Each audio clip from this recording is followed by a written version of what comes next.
So here is how I lost $199,350 from buying a distressed Fourplex in Beaumont, Texas. You see, when you're getting into real estate, there's a lot of excitement, there's a lot of, oh, let me get this done. But at the end of the day, we all have to understand our risk tolerance and act accordingly. If you don't know your risk tolerance, you will lose money really fast in real estate. So in this video, I want to walk you through 4 major red flags that I should have seen or that I ignore that cost me $199,000 or even maybe more, a little bit more than that in buying this Fourplex. So in 2021, I came across this Fourplex on Zillow. It was very distressed. I was thinking, if I have a good contractor, I can easily navigate this and get this property back to shape and rent it out to tenants. Also, I wanted to have more doors, so I was really chasing the door, but I ignored a lot of fundamentals in real estate, and of course, where that led me to, and that's why I'm doing this video, so you can learn from my experience and don't make that mistake. So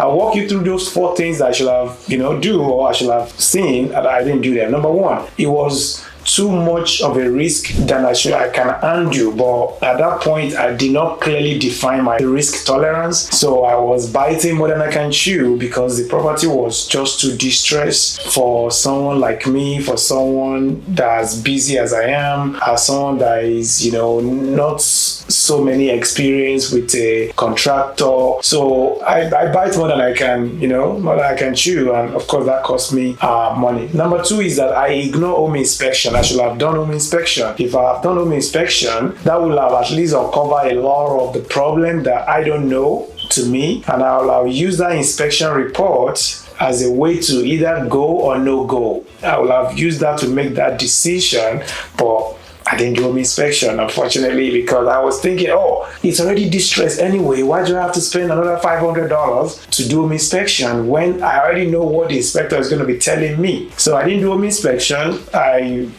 took it like that as a distressed property anyway. We're going to be fixing everything from bottom to the roof anyway. So, and that cost me a lot of pain. Now, this property was very distressed. I will, try as much. I will show you some of this. You can see it here. You can see the video. It's really distressed.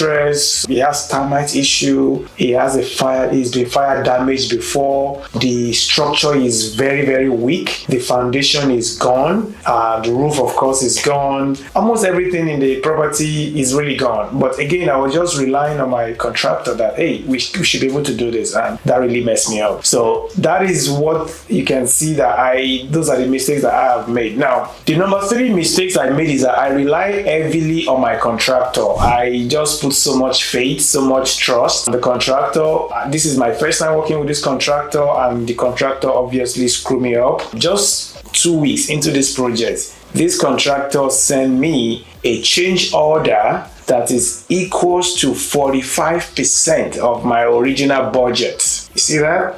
A change order that is 45% of my original budget. That was like, what is going on here? For example, I think the initial estimate was $120,000, and just 2 weeks into the project, imagine receiving a change order of about $52,000. So that was like, what is going on here? So that immediately shoots my renovation budget to the roof, and at that point, the deal is dead because from renovation of 120 now to about 160 something or 170 something, so it just doesn't make sense anymore for me. So as I'm talking to you right now, that property is an empty land. We had to demolish it because it was just too weak. As a matter of fact, we received a letter from the city that, hey, this is not safe for people, and to even make matter worse, it was opposite a school. So there's an elementary school just across the road from that property. So they didn't see it safe. They asked us to either shut it down, bring it down to the store and rebuild it, or we should do something very drastic quickly to make sure it's safe. Of course, my contractor chose the easier route of,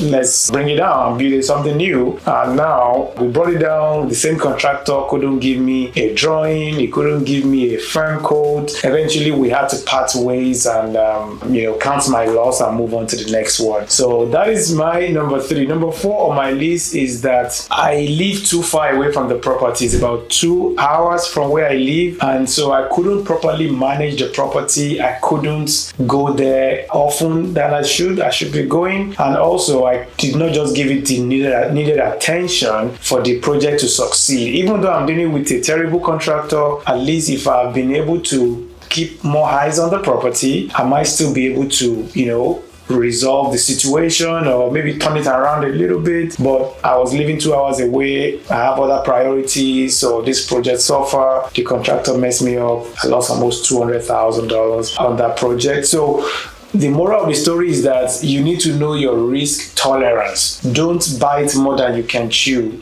People make money in real estate. That's true. People also lose money in real estate. It doesn't make me less of an investor. It doesn't make me less of a real estate agent or investor agent. I'm still winning other aspects of my portfolio. I'm still helping people make informed decision every single day. It just means that these are some of the behind the scene that people don't share with you. But I hope you find value here, and I hope you appreciate my transparency of me coming here and sharing with you my experience, the good, the bad, the ugly. We can all learn from each other. So comment below your own horrible real estate transaction. What happened? How did it happen? Comment below. I will be in the comment section replying to you. At the same time, if this is your first time on my channel, please make sure to subscribe. It really helps my channel to grow. It helps YouTube, share my video with other, interested person like yourself. And also make sure you click on that notification bell so I can let you know the next time I have a new video. And also make sure to share this video with somebody that you think will benefit from it. This is the behind the scene. People don't share this all the time. So you are learning it from somebody that's gone through it. And it doesn't mean real estate is a terrible investment property. It's a very, very good asset class. You just have to do it right